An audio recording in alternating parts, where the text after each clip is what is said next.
Casey's Audio Vault. The Respectables. November 19th, 2009. Hi, this is Angus Young. Hey, this is Dave Mustaine from Megadeth. Brad from 3 Days Grace. It's Neil Yo from Motley Crue. You're listening to the 6 o'clock. 6 o'clock. 6 o'clock. Rock Report on Power 97. Music news with Casey Norman. 6 o'clock Rock Report. Brought to you by Popeye Supplements. Lowest price guaranteed. 6 o'clock Rock Report on Winnipeg's Best Rock. Power 97. Welcome to the show, and I was expecting maybe one or two Respectables, but it looks like we've got them all. The whole crew is here. The whole crew. Welcome to the Rock Report. Well, it's good to be back, man. Thanks for having us again. It's great. You know, Yeah, I remember our first visit back in May, and we had a ball. We performed the live thing on the air, and it was amazing. That was cool that we got you guys in. We got some listeners to watch. It's nice when that can get going. But you're in town tonight. Well, you've been in for a couple nights, but tomorrow is the show that everyone can go see. Yeah, actually, we've been here for a couple of days. We're kind of on a French mission, you know, being bilingual, doing like both French and English shows. So we came down because we've played for those guys before in Saint Boniface, and we're going to do a show tomorrow night at the Cultural Center, and that should be pretty fun. And we are probably going to play, you know, like the old French material that those guys know and that people know. But we're also going to probably play a couple of the new hits from the new album in English. You know, we just got off actually the eastern leg of the tour with Grady. Right. Yeah, we played some dates, about maybe a dozen dates with Grady in Ontario, Quebec, and the Maritimes, and it was awesome. That's cool. And people are really picking up on the record, and it's really great to see like the new crowds, you know, new audiences, and just singing the new lyrics to the new songs, and it's. Was it kind of weird if you were playing earlier shows to kids? Yeah, being here in Winnipeg, yeah, it was cool, man. It was it was like not your usual rock and roll show, but you know, we got up early and we got in the mood, and it was good to play for high school kids. You know, it's always a good feeling, you know, to try and pass on some good music to them and some new stuff. Well, here in Winnipeg, we have a pretty vibrant French community in St. Boniface. Do you find these kind of pockets in cities that you tour across Canada? There are more than we first thought. You know, when we left Quebec the first time and went across Canada to tour, and it's really a good feeling. It's pretty neat, you know, to play for those guys. You know, these different communities across Canada. It's always a good feeling. Mm-hmm. Well, you mentioned on tour with Grady. Man. That must have been good. An old friend. He produced. Gordy. You know, Johnson produced the record, the Sweet Mama, our new record in English, and it was great to tour with him and hang out, and just hanging out with him for the past few years and working on the record was cool. So it was nice to be on stage with him as well. He sat in with us to do the Sugar, the song, and brought me up at the end of the Grady show to do a couple of big Sugar songs as well, so that was a blast. He was just sitting in the same seat as you a few weeks ago, and we ended up just sitting and talking for about half an hour. He's an amazingly nice guy. There's got to be some good stories hanging out with Gordy. He got us all sick. Yeah, he got us all sick, first of all. No, he's got some great stories. Yeah, he's got some great Big Sugar, you know, the Big Sugar years with all the... You know, the reggae and the Rasta guys. It's always really funny tour stories that we can't repeat all of them on the air, but it's good. You know, it's really good for us to be able to play these new songs, this new material, this new record, you know, Sweet Mama, and having this, this really great reaction. And we're really hoping to come back to Winnipeg in the next couple of months to do this new English show, the Sweet Mama show, and we'll let you guys know, of course, when we'll be playing in Winnipeg next. Okay, well, we still have more time with you, but let's do that the one that Gordy did with you guys. All right, let's listen to it. It's the Respectables and Sugar on the Rock Report, Power 97.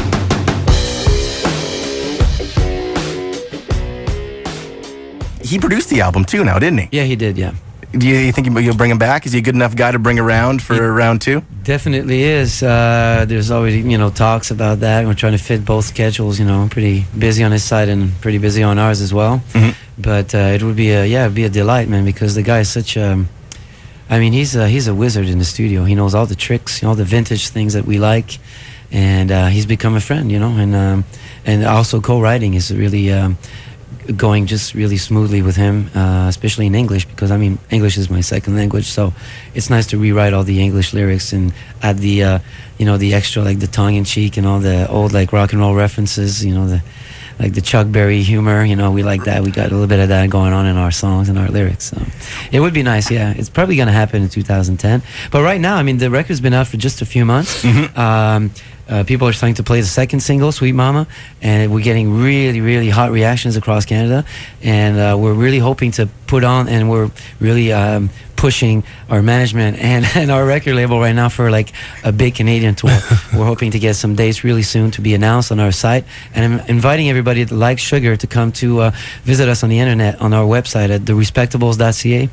So the Respectables.ca, you'll be able to hear like other songs on the record. Check out the dates, that are going to be announced anytime soon. Hopefully before Christmas, we'll be announcing a big Canadian tour for 2010. I got a phone call from a fan of yours in the city. He's a bilingual. His name is Pierre, and he was asking, that since Big Sugar did a French version of Heated, would you guys ever think about doing one of your French albums, converting that into English? And what are the problems involved in doing something like that? Well, what happens is we started out in English, right? And then we switched to French, and it's a really different kind of thing. I mean, the rhythm, the phonetics, it's just very different with the language. So it's not easy to translate from one to the other, but we have done it before. We've done it with Gordy, and we might, consider doing a couple of our French songs into English. Actually, we've got some comments. Now that we're playing in front of English crowds, we're getting comments on a couple of the French songs that we play sometimes. And when we played Montreal or around Quebec, what we do is we mix the two, obviously, right? The English and the French songs. And we've got new English friends that come and say, "Oh, what was that song? L'argent fait le bonheur." It's like, that would be great in English. It's like a reggae, southern rock and roll kind of thing.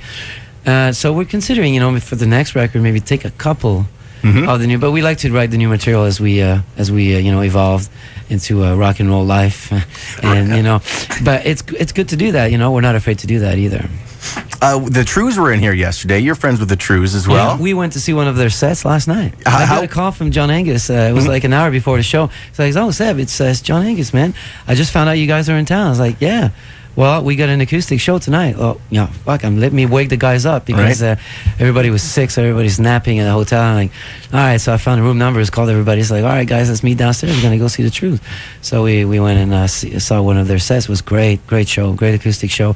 And we played with those guys twice. One time in Kingston, Ontario, we opened for them, and then they came and opened for us in Quebec City at the Coliseum. We had a big show for the 400th anniversary of Quebec City, our native city, our hometown. So it was a ball hanging out with those guys. We've got some natural some chemistry, connection. Natural chemistry connections are going on, and hopefully we'll do some shows in the future together. Well, the show is this show, Rock Report, is a lot to do with the music news of the day. And I posted this question to the Trews yesterday, how Aerosmith moving on, most likely without Steven Tyler, and there's this poll who's going to fill in for him, and that's I asked the guys from the Trews, and they're like, get Axl Rose, that'll be awesome. I